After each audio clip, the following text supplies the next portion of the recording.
ओम शांति, ओम शांति, ओम शांति। 24 मार्च 2026 है आज की डेट। बाबा कहता है मीठे बच्चे, श्रीमत पर कल्याणकारी बनना है। श्रीमत पर कल्याणकारी बनना है ना। कभी कभी हम किसी का कल्याण करने के लिए श्रीमत को किनारा कर देते हैं, लेकिन नहीं, हमें श्रीमत प्रमाण ही चलकर किसी का कल्याण करना है, तब पुण्य का खाता जमा होगा। सबको सुख का रास्ता भी बताना है। प्रश्न है, किसी भी प्रकार की गफलत होने का मुख्य कारण क्या है? किसी भी प्रकार की गफलत होने का मुख्य कारण क्या है? उत्तर है, देह अभिमान के कारण ही बच्चों में बहुत भूलें होती है। बच्चों से बहुत भूलें किस लिए होती है? क्योंकि देह अभिमान आ जाता है। देह के अनुसार हम सोचने, बोलने, करने लगते हैं, तो यह सेवा भी नहीं कर सकते। वो सेवा नहीं कर सकते जो देह अभिमान में रहते हैं, वो सेवा नहीं कर सकते हैं। उनसे ऐसा कर्म हो जाता है जो फिर सभी नफरत करने लगते हैं। इसीलिए देह अभिमान में कर्म नहीं करना है, क्योंकि सभी लोग नफरत करेंगे देह अभिमान में करने से। तो बाबा कहते हैं बच्चे आत्माभिमानी बनकर करो, कोई भी अकर्तव्य नहीं करो। जैसे एक माता थी, तो पाठशाला चलाती थी क्लास में, और वहाँ पर उनके बच्चे भी आते थे भोग के दिन, और बाहरी लोग भी आते थे। अब जो भोग लगाती थी तो पहले अपने बच्चों को देती थी, उसके बाद दूसरे बच्चों को देती थी। तो ये तो और ही अकर्तव्य हो गया ना, आत्मिक स्थिति तो नहीं हुआ ना। तो इसीलिए बाबा कहता है ऐसा कोई अकर्तव्य नहीं करना है। देह अभिमान में कुछ भी आप करें, भोग बांट रहे हैं, लेकिन भोग बांटने में आपके अंदर लौकिकता है और उसके कारण ये डिससर्विस हो रहा है। तो बाबा कहता है कि श्रीमत प्रमाण ही सब कुछ करना है। तो बाबा कहते हैं छीरखंड होकर सर्विस के अच्छे अच्छे प्लान बनाओ। छीरखंड मतलब सब मिलकर एक संगठन बनाओ प्यार से, और उसके बाद अच्छे अच्छे प्लान बनाओ। मुरली सुनकर धारण करो, इससे बेपरवाह नहीं बनना है। मुरली से बेपरवाह नहीं बनना है, मुरली के श्रीमत से बेपरवाह नहीं बनना है। गीत बजा है, छोड़ भी दे आकाश सिंहासन, अब तो धरती पर आ जा रे। आकाश सिंहासन की बात है कि परम धाम का सिंहासन छोड़ के आओ। ऐसे तो भक्ति मार्ग में आकाश बोला गया है। ओम शांति। रूहानी बच्चों के प्रति श्रीमत, रूहानी बाप की है श्रीमत, है ना। रूहानी बच्चे हम सब आत्मा बच्चे हैं, बाबा की श्रीमत है। अभी हम सब सेंटर्स के बच्चों से बात कर रहे हैं। बाबा भी किससे बात कर रहा है? सेंटर्स के बच्चों से बात कर रहा है। अब तो त्रिमूर्ति, गोला, झाड़, सीढ़ी, लक्ष्मी नारायण का चित्र और श्री कृष्ण का चित्र, ये 6 चित्र मुख्य हो गए, बन गए। उस समय त्रिमूर्ति, गोला यानी कि स्वास्तिका, झाड़ पूरा कल्प वृक्ष, सीढ़ी कैसे कैसे नीचे उतरे हैं, और लक्ष्मी नारायण का चित्र, और श्री कृष्ण का हाथ में देखते हैं स्वर्ग का गोला लिए हुए वो चित्र। ये 6 चित्र मुख्य हैं।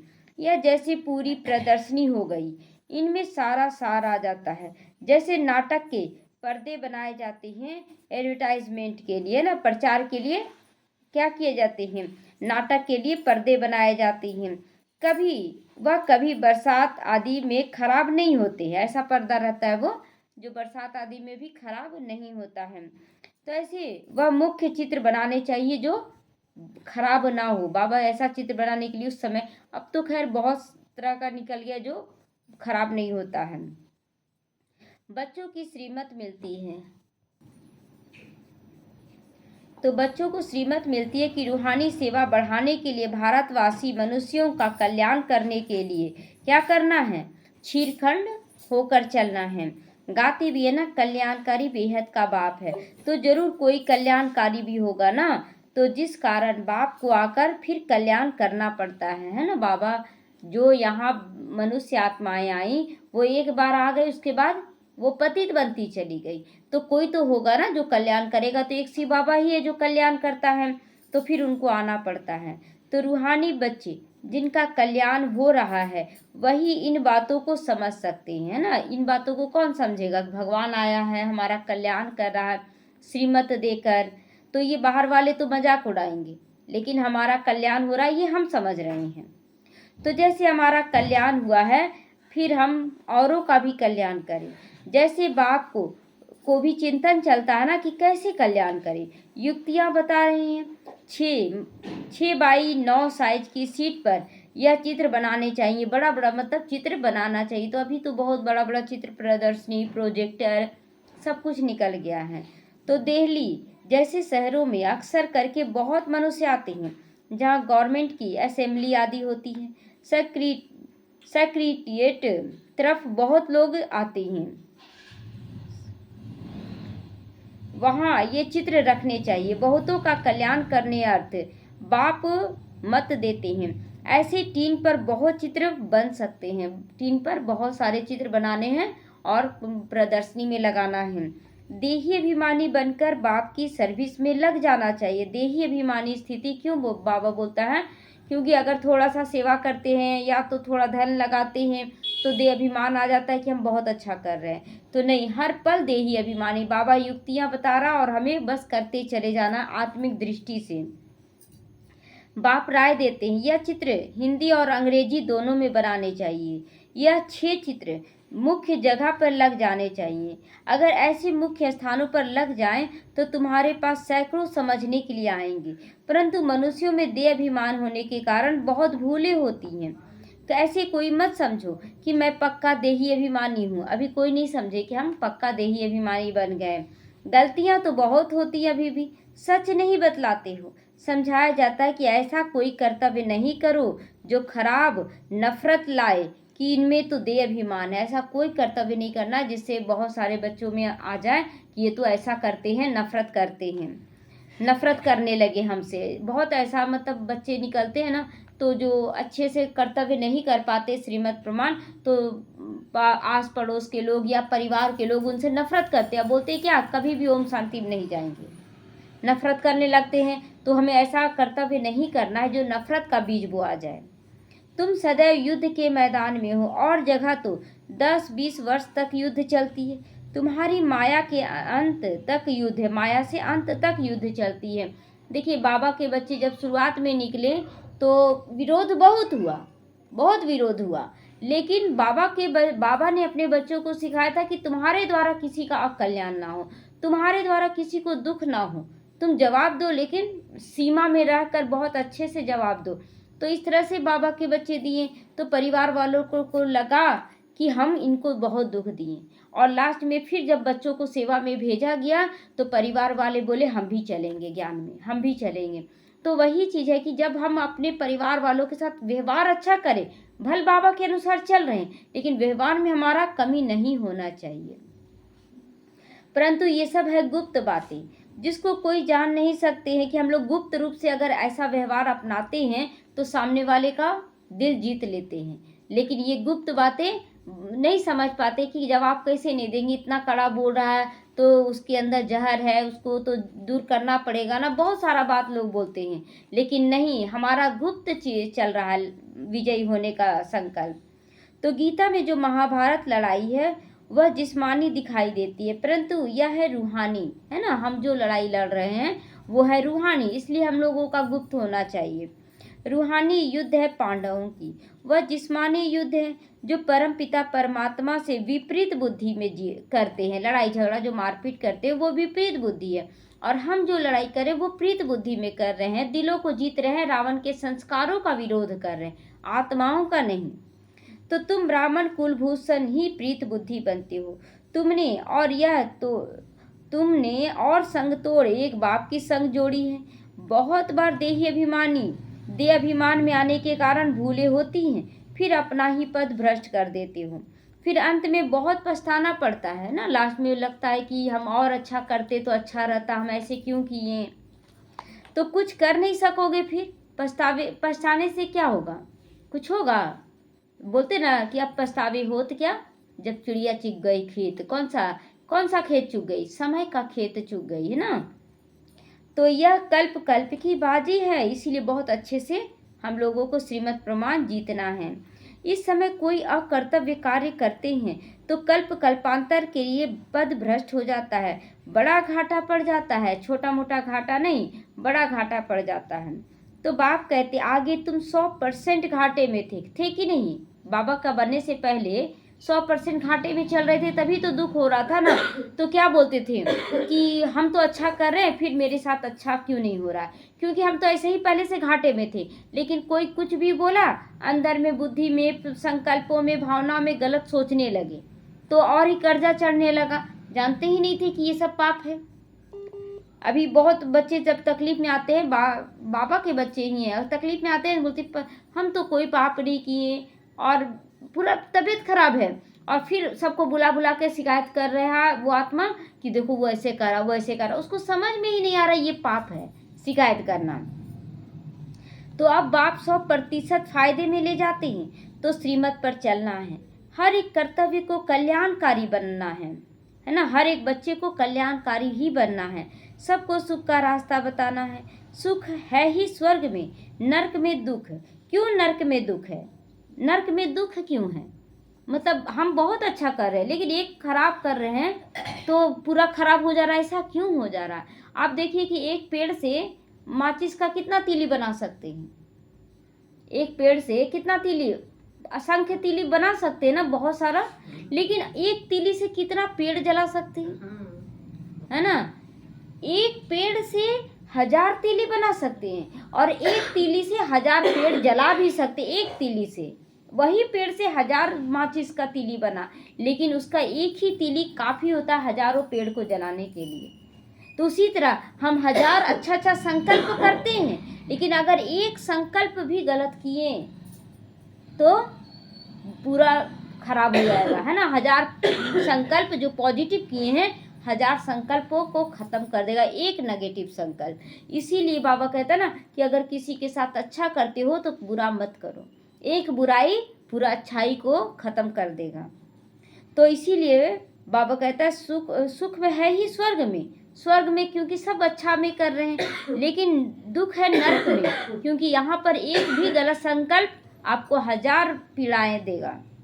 तो विशेष दुनिया है, यह वाइसलेस दुनिया थी वो, अब वो विशेष दुनिया बनी है। अब बाप वाइसलेस दुनिया बनाते, इन बातों को दुनिया में कोई भी नहीं जानता। तो मुख्य यह चित्र परमानेंट स्थानों में लग जाने चाहिए। बाबा कहता है ना परमानेंट स्थान मतलब जहाँ बहुत भीड़ रहती है ना, वहाँ पर चित्र को लगा देना चाहिए। पहला नंबर दिल्ली मुख्य, सेकंड बॉम्बे और कलकत्ता। कोई को भी ऑर्डर देने से सीट पर बना सकते हैं, उस समय बाबा युक्ति देता था।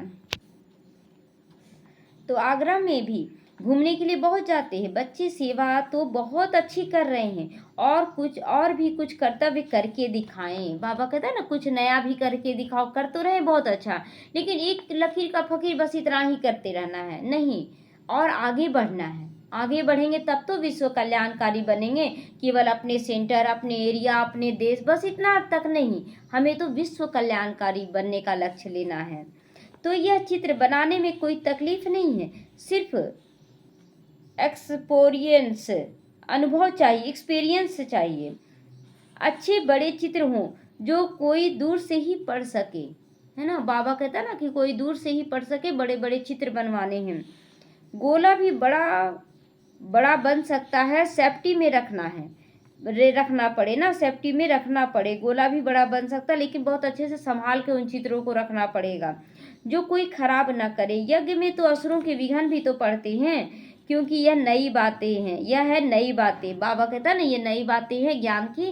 तो असुर क्या है, आएंगे और जो प्रदर्शनी चित्र बनाए वो फाड़ भी सकते हैं, जला भी सकते। एक दो जगह वैसा किया गया था उसी पहले ही, साकार बाबा के समय भी, अव्यक्त बाप दादा के समय भी, कि जला दिया गया था। तो बाबा कहता बहुत सेफ्टी से भी रखना है, क्योंकि असुर का विघ्न पड़ता है ना। तो यह दुकान निकाल कर बैठे हैं, आखिरी में सब आएंगे, है ना। आखिरी में जो माया के बने हुए हैं वो भी आएंगे, समझ जाएंगे कि हम उतरते आए हैं। जरूर कुछ खामी है, बाप है कल्याणकारी, वही बता सकते हैं कि भारत का कल्याण कैसे और कब हुआ है। भारत को तमो प्रधान कौन बनाते हैं, फिर सतो प्रधान कौन बनाते हैं। बाबा रोज रोज मुरली पॉजिटिव संकल्पों में आने के लिए इतना चलाता है, पॉजिटिव बनो, अच्छा बनो, तो हम अच्छी दुनिया ला सकते हैं, सतो प्रधान दुनिया ला सकते हैं। तो यह चक्र कैसे फिरता है ये बाकी कोई नहीं जानते, बाहर वाले कोई भी नहीं जानेंगे। सत्य को ही नहीं जानते तो आगे क्या जानेंगे। संगम युग को ही नहीं जानेंगे तो और क्या जानेंगे, क्योंकि संगम युग पर ही तो ये पेड़ लगाया जा रहा, पॉजिटिव संकल्पों का पेड़। संगम युग को ही नहीं जानते, समझते भगवान युगे युगे आता है। यही तो गलती हो गया ना, कि लोग जो युगे युगे बोल दिए, यही गलती हो गया। संगम युग का तो किसी को पता ही नहीं। कभी कहते भगवान तो नाम रूप से न्यारा है, और फिर कहते युगे युगे आया। दोनों ही अलग अलग बात। जब कुछ है ही नहीं तो फिर आया कैसे, कौन आया? तो भारत प्राचीन स्वर्ग था। यह भी कहते हैं कि क्राइस्ट से 3000 वर्ष पहले भारत पहले देवताओं का राज्य था, फिर कल्प की आयु लंबी दे दी है। तो बच्चों को अभी देही अभिमानी बनने की बड़ी मेहनत करनी है। सबसे पहले अपने ऊपर पुरुषार्थ करना है कि मैं देही अभिमानी बनकर रहूं, किसी भी बात में मूंझूं नहीं, चाहे अच्छा हो चाहे बुरा, सदा साक्षी दृष्टा होकर चले हम। आधा कल्प सत्युग त्रेता में तुम आत्माभिमानी थे, परंतु परमात्माभिमानी नहीं थे। परमात्माभिमानी कब बनते हैं? आत्माभिमानी सत्युग त्रेता में है, देह अभिमानी द्वापर कलयुग में है, और परमात्मा अभिमानी संगम युग पर बनते, क्योंकि भगवान को जानते हैं हम लोग। तो यहाँ तो तुम देह अभिमानी बन पड़े हो, तो फिर देही अभिमानी बनना पड़े ना। अक्षर यात्रा अक्षर भी है, परंतु अर्थ नहीं समझते। मन मनाभाव का अर्थ है रूहानी यात्रा हो रही है ना। मन मनाभाव कि मन से हम यात्रा कर रहे हैं। कलयुग में थे, कलयुग को पार किए, द्वापर युग को पार किए, त्रेता युग को पार किए, सत्य को पार किए, और उसके बाद फिर निराकार स्वरूप में घर जाने की तैयारी। तो इस तरह से चारों युगों की यात्रा रिटर्न में हम लोगों को करना है। तो हे आत्माएं, मुझ बाप को याद करो। श्री कृष्ण तो ऐसे कह न सके, उन पर कोई कलंक लगा न सके, है ना। उन पर कोई कलंक नहीं लग सकता, यह भी बाप ने समझाया है। सीढ़ी जब उतरे तो आधा कल्प काम चिता पर बैठ काली हो जाती है। अब है आयरन एज, उनकी संप्रदाय काली ही होगी ना। अब देखिए, जो आयरन एज है, कलयुग है, तो कलयुग में जो भी जन्म लेने वाली आत्मा सब कैसी होगी? काली होगी ना, विकारी होगी, विकारों से जन्म हो रहा है। तो परंतु सबका सांवरा रूप कैसे बनाए? तो चित्र आदि भी जो भी बनाए हैं बेसमझी के बनाए हैं, उनको ही श्याम फिर सुंदर कहना, यह कैसे हो सकता है ना। जो कलयुग में आत्माएं जन्म ली तो फिर उनके लिए श्याम सुंदर कह सकते हैं? वो तो सुंदर नहीं बनती है ना। जो सत्युगी आत्मा थी वो चलते चलते श्याम बन गई, लेकिन सुंदर से श्याम बनने में ज्ञान नहीं था। लेकिन जब श्याम से सुंदर हम बन रहे हैं तो हमें ज्ञान मिल रहा है, इसलिए बाबा के बच्चों को ही श्याम सुंदर दिखाया जाता है, कृष्ण को दिखाया जाता है श्याम सुंदर। तो उनको कहा जाता है अंधश्रद्धा, गुड़ियों की पूजा करने वाले। जो कृष्ण को एक मूर्ति बनाकर श्याम सुंदर की पूजा करते हैं, वो है मूर्ति पूजा, वो अंधश्रद्धा है। लेकिन यहाँ बाबा क्लियर कर रहा है कि श्याम सुंदर क्या है। गुड़ियों का नाम रूप ऑक्यूपेशन आदि नहीं हो सकता है। गुड़ियों का क्या करेंगे? वो निर्जीव चीज है ना, को क्या करेंगे? तुम भी पहले गुड़ियों की पूजा करते थे कि नहीं? तो जब हम भी करते थे तो लोग करते हैं, तो हमें घृणा दृष्टि नहीं, लेकिन रहम की दृष्टि से देखना है। तो अर्थ तो कुछ भी नहीं समझते थे। तो बाबा ने समझाया कि प्रदर्शनी के चित्र मुख्य बन जाएं, कमेटी बने जो प्रदर्शनी पिछाड़ी प्रदर्शनी करती रहे, है ना। ऐसा संगठन बनाना है, कमेटी बनाना है कि एक प्रदर्शनी करके आए, फिर कोई दूसरा किया, कोई दूसरा किया, फिर कोई तीसरा किया। इस तरह से प्रदर्शनी होती रहनी चाहिए।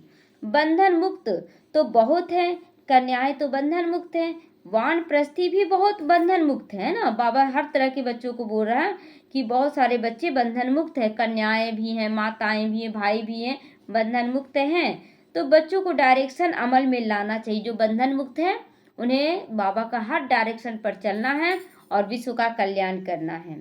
तो यह है गुप्त पांडव, कोई को भी पहचान में नहीं आ सकती, कोई को भी पहचान में नहीं आ सकते। बाप भी गुप्त, ज्ञान भी गुप्त। वहाँ मनुष्य मनुष्य को ज्ञान देते हैं, कहाँ? यहाँ मनुष्य, वहाँ पर सतयुग में भी मतलब ज्ञान दिया जाएगा, ज्ञान का लेन देन होगा, द्वापर कलयुग में भी होगा, लेकिन मनुष्य मनुष्य को देगा। लेकिन यहाँ पर परमात्मा आत्मा को ज्ञान देते हैं, परमात्मा बाप ज्ञान देते हैं आत्माओं को। परंतु यह नहीं समझते कि आत्मा ज्ञान लेती है, क्योंकि वह आत्मा को निर्लेप कह देती है। ये आत्मा के अंदर ना ज्ञान है ना अज्ञान है, ऐसा समझती है। लेकिन आत्मा के अंदर ही रोल छुपा हुआ है ना। तो वास्तव में आत्मा ही सब कुछ करती है। पुनर्जन्म आत्मा लेती है कर्मों के अनुसार, है ना। जो भी हम लोगों का बोलते ना कि हम इन्हीं के बीच में क्यों जन्म लिए, हम अच्छे घर परिवार में जन्म लेते हैं, तो बाबा कहता है ये सब जन्म मरण भी कल अपने कर्मों के अनुसार होता है। हम अच्छा कर्म करते जाएं, अपने आप अच्छा सब कुछ होगा। तो बाप यह सब पॉइंट अच्छी रीति बुद्धि में डाल देते ताकि कोई इल्जाम ना लगाए, है ना। हम लोग इल्जाम भगवान पर लगाते हैं, तो क्यों लगाते हैं? क्योंकि ज्ञान नहीं। इसीलिए बाबा क्लियर करता है कि तुम्हारे कर्मों के हिसाब से ही तुमको सब कुछ मिला है। सब सेंटर्स में नंबरवार देही अभिमानी है ना, सभी सेंटरों पर है। जो सबसे पहले नंबर वो कुछ अच्छा है, उसके नीचे वाले कुछ अच्छा, इस तरह से नंबरवार है। जो अच्छी रीति समझते हैं और फिर समझाते हैं। दे अभिमानी न कुछ समझते हैं न कुछ समझा सकते हैं। जो दे अभिमान में न समझते हैं न समझा सकते, इसका रिजल्ट क्या होता है कि भल उनको बाबा का परिचय मिल जाता है लेकिन बाप समान नहीं बन पाते हैं। वो त्रेता युगी ही बन पाते हैं, क्योंकि वो बाहरी पवित्रता वो त्रेता युगी की पहचान है। जो मन बुद्धि से भी पवित्र होता है, जिसका मन बुद्धि साफ स्वच्छ होता है, जो सभी आत्माओं के लिए कल्याणकारी होता है, वही सतयुग में जाएगा। तो इस तरह से सभी नंबरवार होते हैं। तो मैं कुछ समझती नहीं हूँ, यह भी दे अभिमान है ना। बच्चे बोल देंगे ना कि हम नहीं समझ पाते हैं कुछ भी, तो ये बोलना भी दे अभिमान है। अरे तुम तो आत्मा हो ना। तो बाप आत्माओं को बैठ समझाते हैं। दिमाग ही खुल जाना चाहिए, इतना कुछ समझाया जाता है तो दिमाग कैसा हो जाना चाहिए? पूरी तरह से खुल जाना चाहिए। तकदीर में नहीं है तो खुलता ही नहीं। तो बाप तदबीर कराते रहते हैं, परंतु तकदीर में नहीं है तो पुरुषार्थ नहीं करते हैं। कितना जगाते हैं बाबा, इतना गुझता से समझाकर जगाते हैं, लेकिन तकदीर में नहीं है तो जगते ही नहीं। तो है बहुत सहज, अलफ और बेसमझना है। बेहद के बाप से वर्षा मिलता है। तुम भारतवासी सब गॉड गॉडेस थे। क्या थे हम लोग? देवी देवता थे हम लोग। प्रजा भी ऐसी थी। इस समय पतित बन पड़े हैं। कितना समझाया जाता है कि अपने को आत्मा समझकर बाप को याद करो।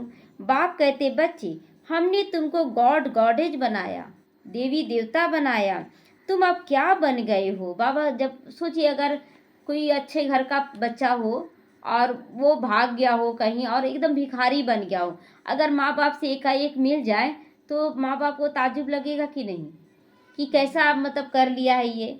तो उसी तरह बाबा को भी ताज्जुब होता है।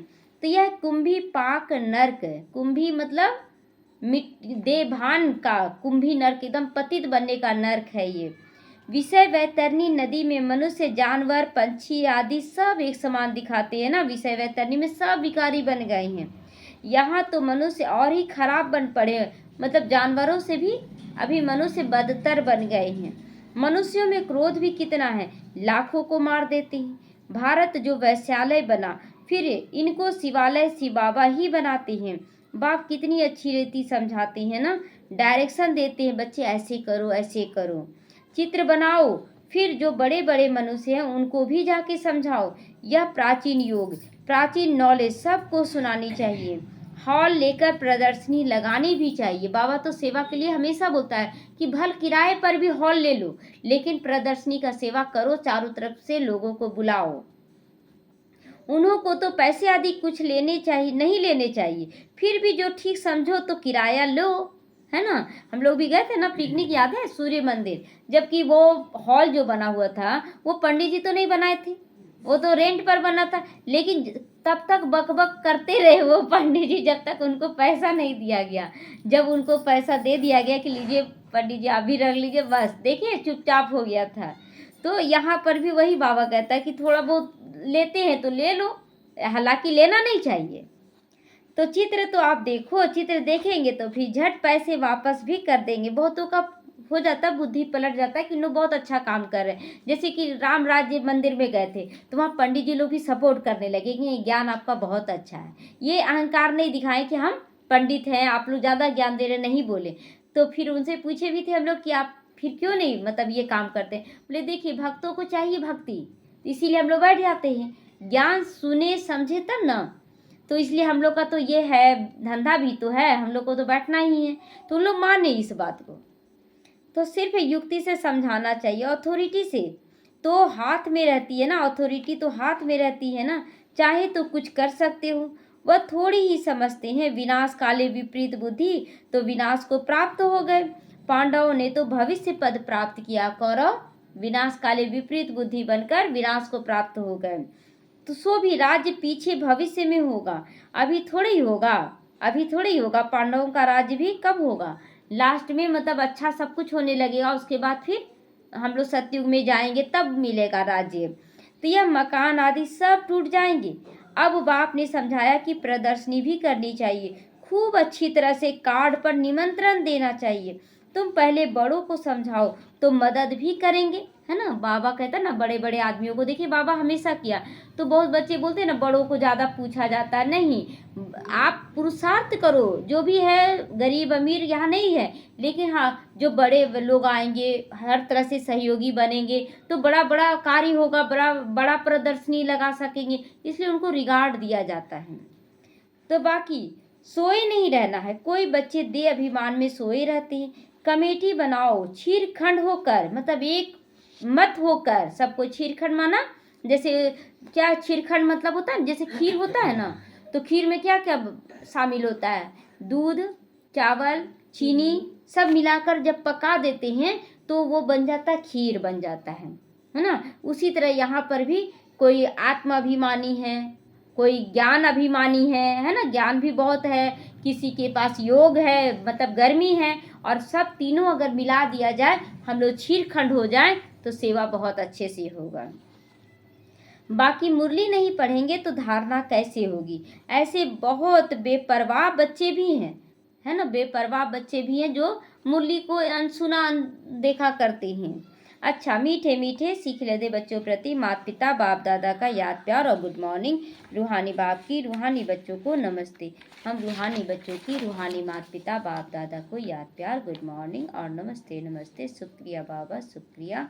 हम रहेंगे सदा हंसते हंसते, जाएंगे शिव बाबा के साथ परम धाम, आएंगे बैकुंठ में हंसते हंसते। ओम शांति बाबा। धारणा के लिए आज मुख्य सार है, देही अभिमानी बनकर सेवा की भिन्न भिन्न युक्तियां निकालनी है, आपस में छीरखंड होकर सेवा करनी है। जैसे बाप कल्याणकारी ऐसे कल्याणकारी हमें भी बनना है। दूसरा है, प्रीत बुद्धि बन और संग तोड़ एक संग जोड़ना है। कोई ऐसा अकर्तव्य नहीं करना है जो कल्प कल्पांतर के लिए नुकसान हो जाए, है ना। ऐसा जो भी अभी हम कर्म कर रहे हैं वो पूरे कल्प के लिए हमारा भाग्य तैयार हो रहा है, इसलिए ऐसा कोई भी काम नहीं करना है जो श्रीमत के विरुद्ध हो। श्रीमत के विरुद्ध, जैसे सीता का दिखाया ना कि दान देना बहुत अच्छी बात है, लेकिन वो लक्ष्मण रेखा लांघ कर दान दी, यही उसके लिए सबसे बड़ा पाप हो गया और वो कैदी बन गई। तो बाबा हमेशा कहता है कि पुण्य काम करो लेकिन श्रीमत प्रमाण।